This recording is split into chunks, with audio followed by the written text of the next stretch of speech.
The Intruder. I missed this one in theaters for good reason. I couldn't get to the theater to see it. My buddy didn't want to see it because it wasn't rated R and stuff like that. This film is bad. Dennis Quaid is the only reason to watch it, and I'll get into the review in a minute. This film is all about this couple who are recently married, and they want to get this house. They want to find their house. They come across this house for sale that is owned by Dennis Quaid, and there's something really shady about him.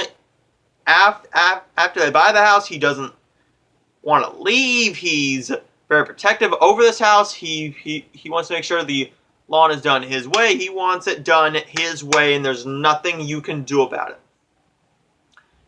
Well, after he stays around for a little bit, then he starts tormenting them and just watching and stalking the house and just being a big creep. This film is straight up bad. It is bad. There's not one tense moment. There's not one scene that works. The only thing that's really good about this thing is Dennis Quaid. Dennis Quaid is giving his all to this role, and I loved him for that. But again, there's nothing much here besides a good performance from Dennis Quaid. That is it. There's not one tense moment. There's no chemistry. I think they wanted to make this rated R. I really think they did. But I think Sony cut them back to a PG-13 to make more money, which I don't know how much money this thing made. Oh, give me a minute. I'll go and check. Okay, I got Box Office Mojo up here now. This film had an $8 million budget and made $36 million worldwide. So I think it probably flopped. I'm thinking this film flopped. What did it make opening weekend? What did it make opening weekend? Opening weekend, it made... Opening weekend... One minute, guys. Opening weekend, it made $10.8 million. This... It's not a really great box office number. I think this film probably made them lose money.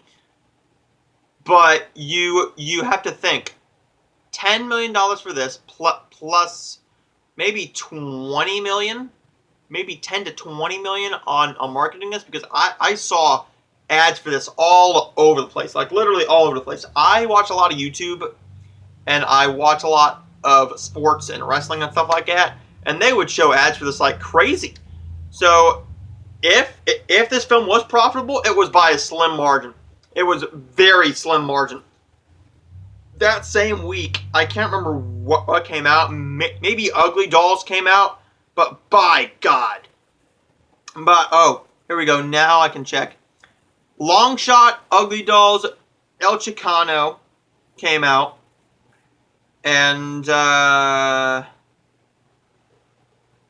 a few more other films came out, but Avengers Endgame was still on top of the box office with the weekend gross of $147 million within its second week of release. Well, there's your answer. There's how much money it made. This film maybe flopped, and if it did make money, it made it by a slim margin. There's not one good thing I can definitely say about this film besides Dennis Quaid. It is sloppy. It is boring. It is taking itself way too seriously, except for Dennis Quaid. Dennis Quaid is over the top, and he knows he has to be over the top. And he's giving the most bonkers performance I think you'll ever see him give. Thank you, Dennis Quaid, for making this film at least watchably bad.